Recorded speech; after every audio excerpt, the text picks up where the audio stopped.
Comment élever 3 enfants, dont 2 TDAH, en essayant de pratiquer une parentalité consciente depuis 14 ans, et alors qu'on a besoin de travailler pour notre épanouissement, mais ça pourrait être aussi pour des raisons financières, et qu'on traîne une fatigue chronique.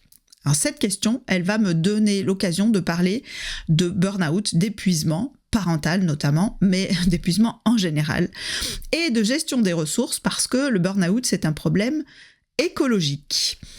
Exactement comme avec les ressources de la Terre. Donc déjà, s'il y a fatigue chronique, la première chose à faire, c'est évidemment d'éliminer les causes physiques. On va voir son médecin, on fait un bilan de santé. Et s'il n'y a pas de cause physique, c'est très probablement qu'on est face, effectivement, à une situation d'épuisement. Donc l'épuisement, il arrive quand on surconsomme ses ressources psychiques.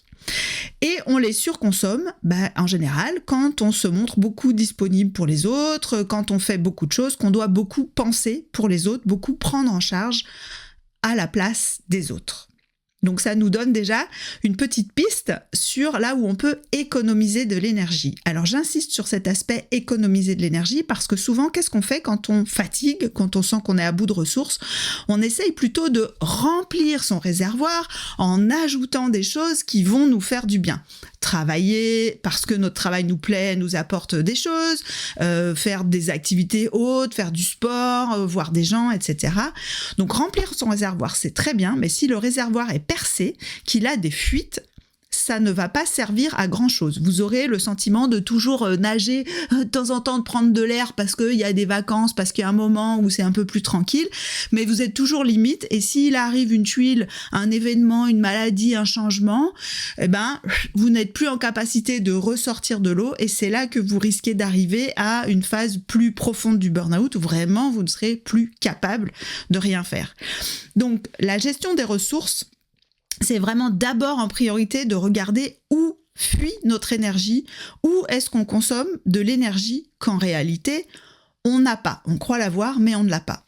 Et c'est là qu'il faut aller regarder. Et donc, ça va supposer, évidemment, de peut-être renoncer à certains objectifs, mieux choisir ses combats, même si c'est douloureux. Mais ça vaut le coup de se poser la question.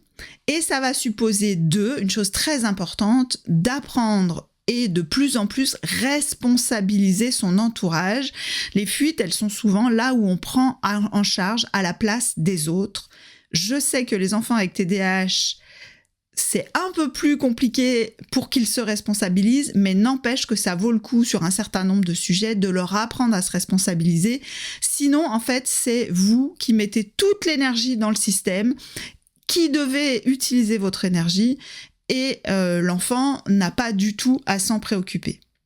Voilà, j'espère que cette métaphore un peu écologique, c'est comme la Terre, si vous surconsommez les ressources, au bout d'un moment, il n'y en a plus, et il y a des tas de choses qui ne seront plus possibles, donc ça vaut peut-être le coup de consommer moins et de consommer différemment, avant de chercher comment rajouter de l'énergie dans le système. J'espère que ça aura répondu à votre question, et je vous donne rendez-vous dans un prochain épisode de podcast ou sur le blog, où je vais approfondir ce sujet parce qu'il y a beaucoup de choses à dire.